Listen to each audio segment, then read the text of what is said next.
अस्सलाम वालेकुम। अभी तक मैंने आप लोग को बुक कीपिंग एंड अकाउंटेंसी के सब्जेक्ट में 2 चैप्टर वाइंड अप करा चुका हूँ, जिसमें पहला था बिल्स ऑफ एक्सचेंज और दूसरा था issue of shares company accounts. ये दोनों चैप्टर बोर्ड के पॉइंट ऑफ व्यू से इम्पोर्टेंट है। बिल्स ऑफ एक्सचेंज 10 मार्क्स के लिए, जबकि इशू ऑफ शेयर्स 8 मार्क्स के लिए। ठीक है, आज मैं एक और नया टॉपिक से स्टार्ट करूंगा। ये नया टॉपिक का आज सिर्फ इंट्रोडक्शन, फिलहाल इंट्रोडक्शन करता हूँ। नेक्स्ट वीडियो में उसके बारे में डिटेल एक्सप्लेनेशन किया जाएगा। ठीक है, तो सबसे पहले मैं आप लोग को बता दूं कि जो मैं अभी टॉपिक स्टार्ट करने वाला हूँ, इस टॉपिक का नाम है रिकंस्ट्रक्शन ऑफ पार्टनरशिप फर्म। जिसके लिए पहले हम लोग को समझना होगा पार्टनरशिप फर्म और रिकंस्ट्रक्शन। तो यहां पर मैं लिख देता हूं, सब्जेक्ट है अपना बीके, चैप्टर टॉपिक जो स्टार्ट करना है वो टॉपिक है रिकंस्ट्रक्शन ऑफ पार्टनरशिप फर्म। तो पहली चीज मैं आप लोग को बताना चाहूंगा, ये रिकंस्ट्रक्शन का मतलब क्या होता है और पार्टनरशिप का मतलब क्या होता है। तो रिकंस्ट्रक्शन की जब हम लोग बात करते हैं तो रिकंस्ट्रक्शन का मतलब होता है कि ऑलरेडी कोई चीज जो कंस्ट्रक्शन हो चुकी थी, जो चीज तैयार हो चुकी थी, उसी को वापस से हमने तैयार किया। इसका नाम क्या हो जाता है? रिकंस्ट्रक्शन। ठीक है, अब हम लोग यहाँ पे तैयार जो करते हैं, वो तैयारी करने के बाद जो आ रही है, वो उसका नाम जो हम लोग बोलते हैं वो है पार्टनरशिप। तो पार्टनरशिप को हम रिकंस्ट्रक्ट करते हैं। पार्टनरशिप को रिकंस्ट्रक्शन करना, पार्टनरशिप को भी मैं एक्सप्लेन कर दूं। पार्टनरशिप का मतलब होता है कि 2 या 2 से ज्यादा पार्टनर, 2 या 2 से ज्यादा लोग एक साथ में आके कोई काम करने को तैयार होते हैं, कैपिटल कंट्रीब्यूट करते हैं, प्रॉफिट शेयर करने को तैयार होते हैं, तो वो कहलाता है पार्टनरशिप। मिनिमम 2 या उससे ज्यादा लोग हो सकते हैं। ठीक है, तो ऑलरेडी एक पार्टनरशिप तैयार है, लेकिन उस पार्टनरशिप में कुछ चेंजेस अगर होता है तो उसका नाम कहलाता है रिकंस्ट्रक्शन ऑफ पार्टनरशिप फर्म। ठीक है, तो रिकंस्ट्रक्शन के ऑलरेडी 3 कॉन्सेप्ट हैं, वो तीनों को एक एक करके मैं एक्सप्लेन कर देता हूं। ठीक है, पहली चीज, रिकंस्ट्रक्शन में पहला जो पार्ट है उसको हम लोग बोलते हैं एडमिशन ऑफ पार्टनर।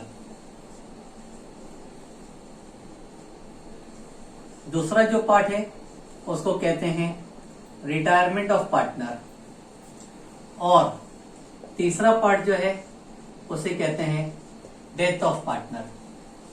तो टोटल रिकंस्ट्रक्शन में अगर हम देखेंगे तो 3 पार्ट से रिकंस्ट्रक्शन 3 तरीके से होते हैं। पहला रिकंस्ट्रक्शन जो होता है वो नाम कहलाता है एडमिशन ऑफ पार्टनर। दूसरा रिकंस्ट्रक्शन जो है उसको हम लोग बोलते हैं रिटायरमेंट ऑफ पार्टनर, और तीसरे तरह का जो रिकंस्ट्रक्शन है वह है डेथ ऑफ पार्टनर। ये तीनों ही कॉन्सेप्ट के ऊपर इंडिविजुअली एक एक चैप्टर्स दिया हुआ है। पहले मैं बात करता हूँ एडमिशन ऑफ पार्टनर के बारे में। एक एग्जाम्पल दे देता हूँ। एग्जाम्पल के तौर पे मैं आपको बताता हूँ एडमिशन ऑफ पार्टनर का मतलब। मैं एज्यूम करता हूं कि एक पार्टनरशिप फर्म ऑलरेडी चल रही है, कंटिन्यूशन में है। उस पार्टनरशिप फर्म में ए और बी 2 पार्टनर हैं। 2 पार्टनर हैं जो प्रॉफिट शेयर करते हैं 3:2 के रेशो में। पहले पार्टनर को 3 हिस्सा मिलता है, दूसरे पार्टनर को 2 हिस्सा मिलता है।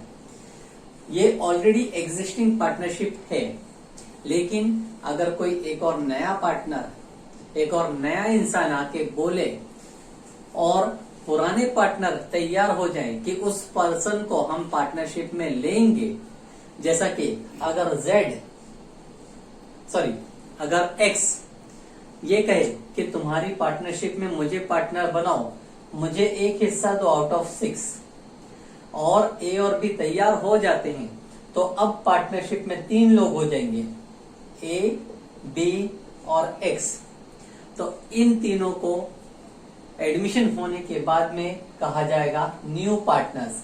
पहले सिर्फ 2 पार्टनर थे ऑलरेडी, ओरिजिनली सिर्फ 2 पार्टनर थे, लेकिन अब वहां पे 2 की जगह पे हो गए 3 पार्टनर। तो पार्टनरशिप चेंज हुआ। पार्टनरशिप चेंज होने का जो रीजन था, उस रीजन को हम लोग बोलेंगे that is admission of partner, कि एक नए पार्टनर को हमने जगह दे दिया कि तुम आके हमारे बिजनेस में कंटिन्यू कर सकते हैं। तो क्या कहलाएगा? Admission of partner. ठीक है। अब दूसरा जो है retirement of partner. Retirement of partner का मतलब होता है कि कोई एग्जिस्टिंग पार्टनरशिप फर्म में से कोई भी एक पार्टनर किसी भी वजह से पार्टनरशिप छोड़ के जाने को तैयार हो जाए, तो उसे हम लोग कहते हैं रिटायरमेंट ऑफ पार्टनर। जैसा कि एग्जांपल लेते हैं, यहाँ पे 3 पार्टनर हैं, एक्स वाई जेड। तीनों का रेशो है 2:1, यानी कि पहला 2 हिस्से लेता है, सेकंड पार्टनर भी 2 हिस्से और तीसरा पार्टनर 1 हिस्सा। अब इनमें से अगर एक पार्टनर एक्स कहता है कि मुझे पार्टनरशिप कंटिन्यू नहीं करना है, मैं पार्टनरशिप छोड़ के जाना चाहता हूं, जाने का कोई भी रीजन हो सकता है, या उसका कॉन्फ्लिक्ट है, झगड़े हैं दोनों से, या वो अपनी मर्जी से जा रहा है, या उसने खुद का बिजनेस चालू किया है, या वो डिसीज है, बीमार है, या कोई दूसरा रीजन हो सकता है। लेकिन मतलब ये है कि 3 पार्टनर थे पहले, एक पार्टनर जाने को तैयार हो गया, तो अब हमारे पार्टनरशिप में रह गए सिर्फ 2 लोग। तो यहां पर भी चेंजेस हो गया। देखेंगे तो पहले 3 पार्टनर थे, लेकिन अब कितने रह गए हैं? 2। तो इसको भी हम लोग बोलेंगे ये भी रिकंस्ट्रक्शन ऑफ पार्टनरशिप है। पहले भी देखे होंगे कि पहले 2 लोग थे, लेकिन बाद में कितने हो गए? 3। तो 2 से जब 3 लोग हो गए, पार्टनरशिप चेंज हुआ, वो रिकंस्ट्रक्शन था। यहां पर भी 3 थे पहले, लेकिन अब 2 हो गए, तो ये पार्टनरशिप में चेंजेस आया। और फिर आखिरी चीज है डेथ ऑफ पार्टनर। डेथ सभी को पता है, इट इज अनसर्टेन, किसी को पता नहीं कैसा क्या होगा।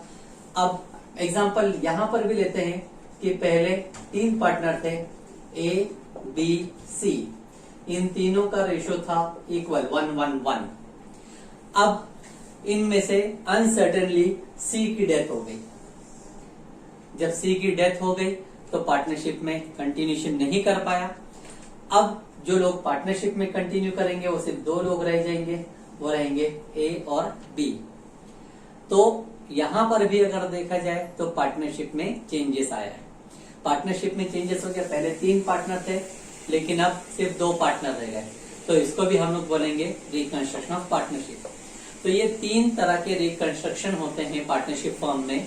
या तो कोई एक पार्टनर तैयार हो जाता है आने के लिए, जिसको एडमिशन का नाम दिया जाता है, या कोई एक पर्सन अपनी मर्जी से वॉलेंटरीली मना करे कि मुझे काम नहीं करना है, वो डेथ है।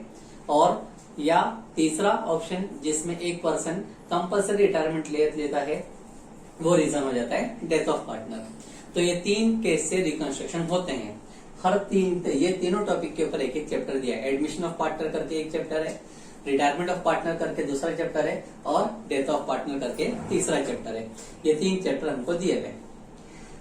अब जो चैप्टर में स्टार्ट करूंगा वो बोर्ड ऑफ स्टडीज यानी एग्जाम के पॉइंट ऑफ व्यू से आप लोग को बताऊं कि एडमिशन में आप लोग ने देखे पहले 2 पार्टनर थे, लेकिन बाद में कितने हो गए? 3, बढ़ गया। रिटायरमेंट में पहले 3 थे, बाद में कितने हो गए? 2। डेथ में पहले 3 थे, बाद में कितने हो गए? 2। तो रिटायरमेंट और डेथ नियरली करीब करीब दोनों ही सेम है। दोनों में कॉन्सेप्ट वही है, पहले 3 पार्टनर थे, बाद में 2 रह गए। तो हम लोग ये बोल सकते हैं एडमिशन ऑफ पार्टनर का अकाउंटिंग एंट्रीज या अकाउंटिंग ट्रीटमेंट जो सोल्यूशन करने का तरीका होगा वो डिफरेंट होगा रिटायरमेंट और डेथ से। यानी रिटायरमेंट और डेथ दोनों का टॉपिक, दोनों का सोल्यूशन नियरली सेम होने वाला है।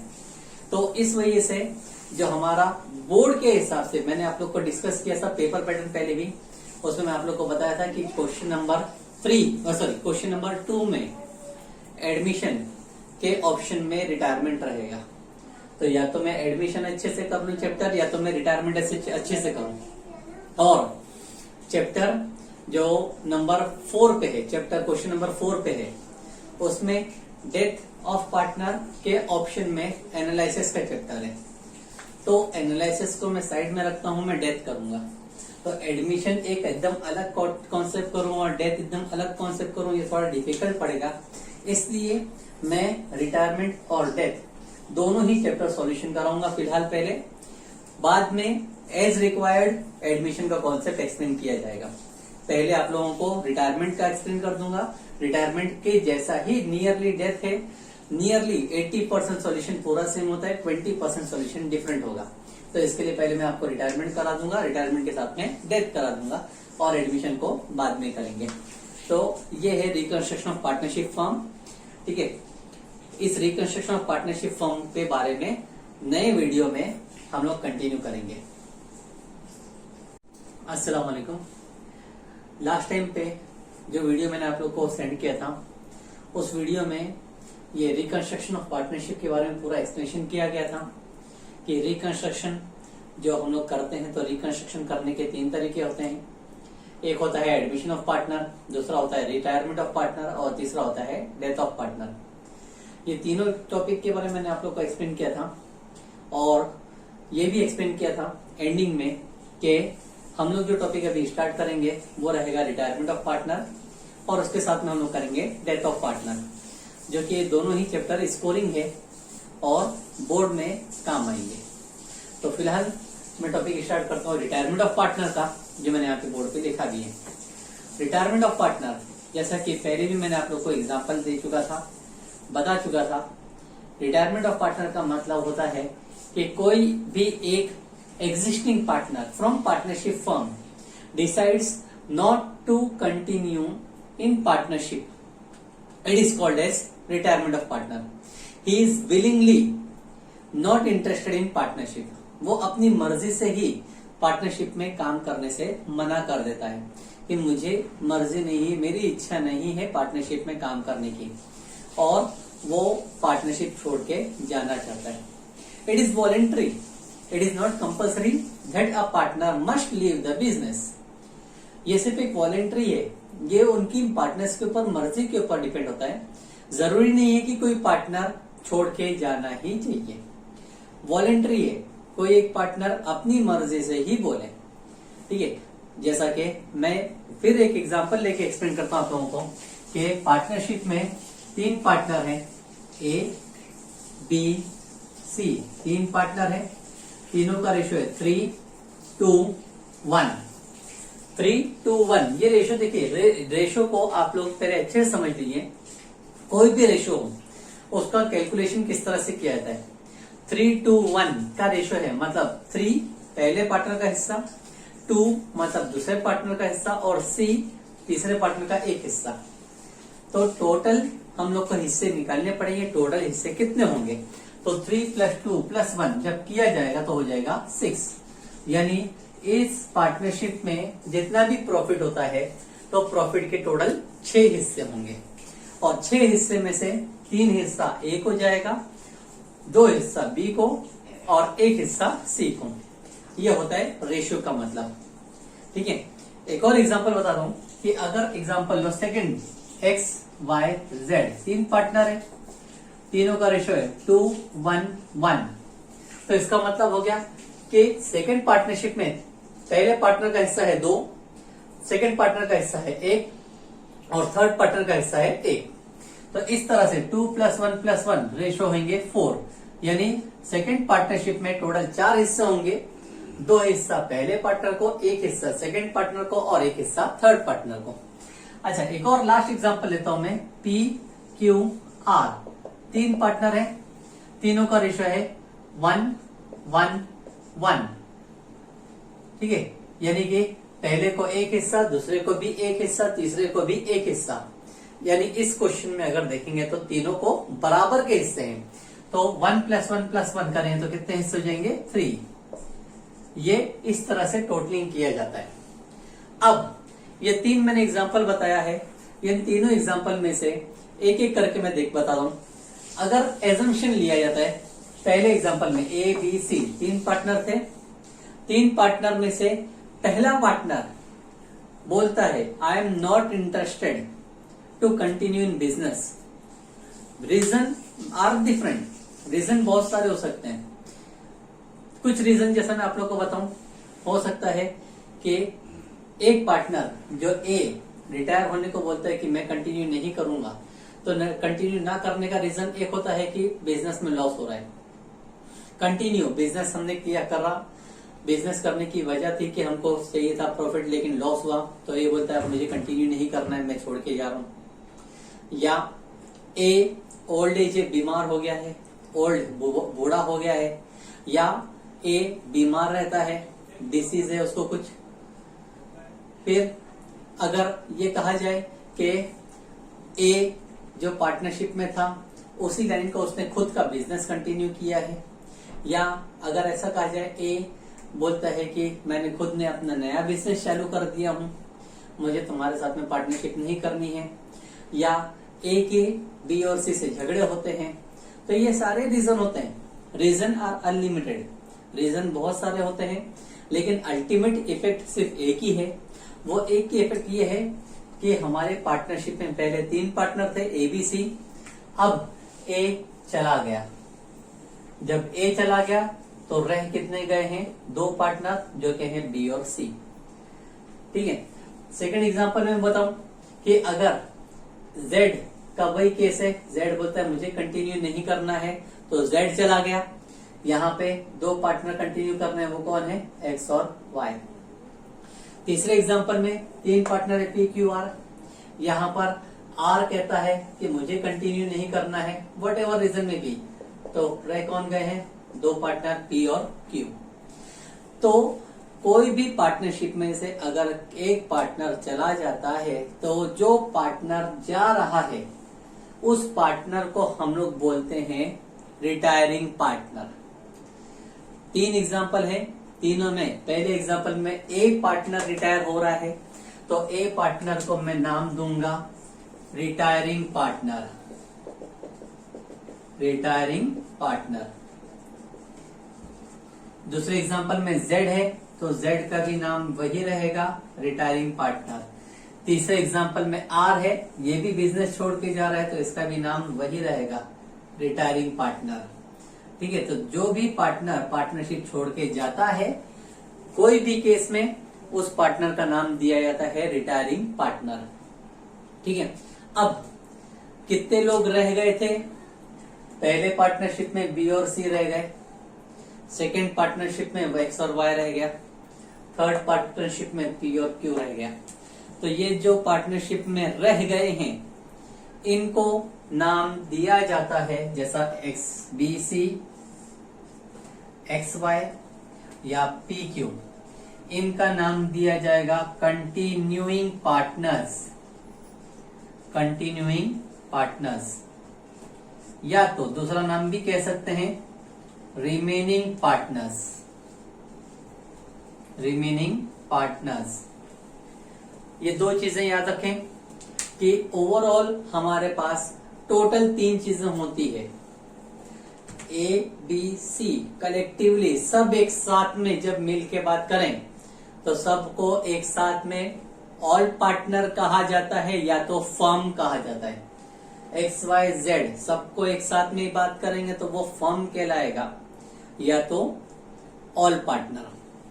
पी क्यू आर सब एक साथ में होंगे तो फर्म कहलाएंगे या ऑल पार्टनर। जो पार्टनर जा रहा है, पहले में ए, दूसरे में जेड, तीसरे में आर गया, तो वो रिटायरिंग पार्टनर। जो लोग रह गए हैं, जो लोग पार्टनरशिप में कंटिन्यू कर रहे हैं, तो वो कहलाएंगे continuing partners. B C, X Y, P Q continuing partners या तो रिमेनिंग पार्टनर्स। ठीक है, अब मेन दूसरी चीज ये आती है कि जब कोई भी पार्टनर चला गया तो रिमेनिंग पार्टनर बचे। अब इनका न्यू रेशियो कैसा निकाला जाए, new ratio, how to calculate new ratio on retirement of partner. जब पार्टनरशिप का रिटायरमेंट होता है, कोई पार्टनर रिटायर हो जाता है, चले जाता है, तो वो न्यू रेशियो कैसे कैलकुलेट करें, तो उसको भी कैलकुलेट करने का एक सिंपल सा तरीका है। You have to cancel the ratio of retiring partner and continuing partners ratio can be obtained. Simple तरीका, just cancel the share of retiring partner. Retiring partner जो गया उसका शेयर कैंसिल कर दो।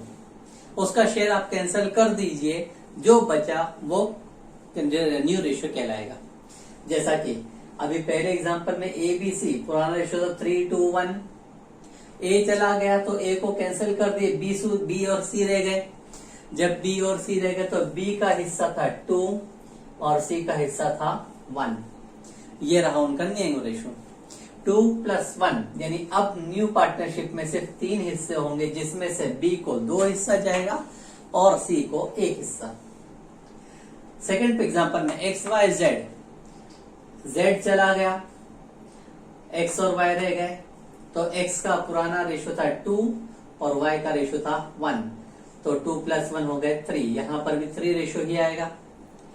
ठीक है, तीसरा एग्जांपल में आप लोग को बताया था 1 1 1, आर चला गया, पी और क्यू कंटिन्यू कर रहे हैं, तो पी का हिस्सा 1, क्यू का हिस्सा 1, 1 + 1 होता है 2, यानी अब हिस्से होंगे 1/2 1/2। तो न्यू रेशियो कैलकुलेट करने का सिंपल तरीका है, cancel the share of retiring partner and you will get the ratio of new partner. जो रिटायर हो रहा है उसका शेयर कैंसिल कर दो, तो तुमको मिल जाएगा न्यू पार्टनर का शेयर। ठीक है, अभी तक के वीडियो में मैंने आप लोग को कुछ मेन कॉन्सेप्ट एक्सप्लेन किया, जिसके अंदर कहा गया कि पहली चीज कंटिन्यूइंग पार्टनर किसे कहते हैं, रिटायरिंग पार्टनर किसे कहते हैं, ऑल पार्टनर किसे कहते हैं, फर्म किसे कहते हैं, और न्यू रेशियो कैसे निकाला जाता है। ये सारी चीजें हमारे आगे चल के काम आएगी, जिसके अंदर हम लोग जर्नल एंट्रीज निकालते हैं। जर्नल एंट्रीज के टाइम पे ये सारी चीजें अपने काम आने वाली है, खास करके रेशियो निकालना।